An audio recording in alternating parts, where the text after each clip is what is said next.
नमस्ते दोस्तों, मैं हूं संदीप सरोहा और आपका स्वागत है एनलाइटनिंग स्टोरीज एंड समरीज में। आज की कहानी आपके जीवन का नजरिया बदल सकती है। ये एक ऐसा सबक है जो आपको प्रेरित करेगा। तो आइए शुरू करते हैं। एक समय की बात है, एक नौजवान एक फैक्ट्री में काम करता था। उसका गुरु, एक अनुभवी तकनीशियन, उसे हमेशा यही सिखाता था, कम बोलो, ज्यादा काम करो और हर क्षेत्र में अपनी काबिलियत को बढ़ाते रहो। 10 साल बाद वो बूढ़ा तकनीशियन रिटायर हो गया। अब वो नौजवान फैक्ट्री में खुद तकनीशियन बन गया। उसने अपने गुरु के सिखाए गए हर उसूल का पालन किया और पूरी लगन और निष्ठा से काम करता रहा। एक दिन वो अपने गुरु के पास गया। उसका चेहरा उतरा हुआ था। गुरु ने पूछा, क्या बात है, परेशान लग रहे हो? नौजवान ने लंबी सांस लेते हुए कहा, गुरुजी, मैंने आपकी हर बात मानी है।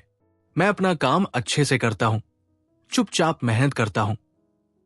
फैक्ट्री में हर स्किल सीख ली है, लेकिन फिर भी मुझे मेरी मेहनत का फल नहीं मिल रहा।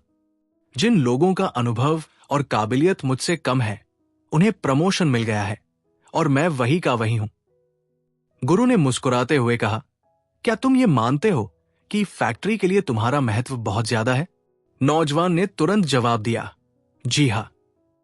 गुरु थोड़ी देर तक टहलते रहे और फिर बोले, तुम एक दिन की छुट्टी का अनुरोध करो, ये जरूरी है। पहले तो नौजवान को गुरु की यह सलाह अजीब लगी, लेकिन उसने उनकी बात मानी और छुट्टी ले ली। जब वो वापस आया तो फैक्ट्री के मैनेजर ने उसे अपने ऑफिस बुलाया। मैनेजर ने कहा, तुम्हारे बिना फैक्ट्री में बहुत दिक्कतें हुई। जो काम तुम संभालते थे वे पूरे नहीं हो पाए। हमें एहसास हुआ कि तुम्हारे बिना फैक्ट्री नहीं चल सकती। उसके बाद मैनेजर ने उसे सीनियर तकनीशियन के पद पर प्रमोट कर दिया। उसने अपने गुरु को धन्यवाद दिया और कहा, गुरुजी, आपकी सलाह से मेरी जिंदगी बदल गई। अब मुझे समझ आ गया है कि यही सफलता का असली रहस्य है। लेकिन कहानी यही खत्म नहीं होती। ये नौजवान बार बार छुट्टी लेने लगा और चीजें ठीक होती रहीं। लेकिन एक दिन मैनेजमेंट ने उसकी नौकरी खत्म कर दी। वो भागा भागा गुरु के पास गया और बोला, गुरुजी, मैंने आपकी हर बात मानी, फिर मेरी नौकरी क्यों चली गई? गुरु ने गहरी सांस लेते हुए कहा, तुमने सबक का सिर्फ आधा हिस्सा सीखा था। गुरु ने समझाया, कोई बल्ब अगर बार बार बुझने लगे तो उसे बदल दिया जाता है। लोग उसे तभी तक महत्व देते हैं जब वो अपनी रोशनी बनाए रखता है। इसी तरह तुम्हें अपनी अहमियत तो दिखानी थी, लेकिन बार बार गैरहाजिर रहना सही नहीं था। संतुलन बनाना जरूरी है। गुरु ने उसे सिखाया कि सिर्फ दूसरों को अपनी अहमियत बताना ही काफी नहीं है।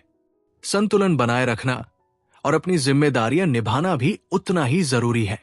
दोस्तों, इस कहानी से हमें यह सीखने को मिलता है कि जिंदगी में संतुलन बनाना कितना जरूरी है। अपने काम और रिश्तों में हमेशा संतुलन रखें और जो आपके पास है उसकी कद्र करें। मैं हूं संदीप सरोहा और आप देख रहे हैं एनलाइटनिंग स्टोरीज एंड समरीज। अगर यह कहानी आपको पसंद आई हो तो इसे लाइक करें, शेयर करें और चैनल को सब्सक्राइब करना न भूलें। धन्यवाद।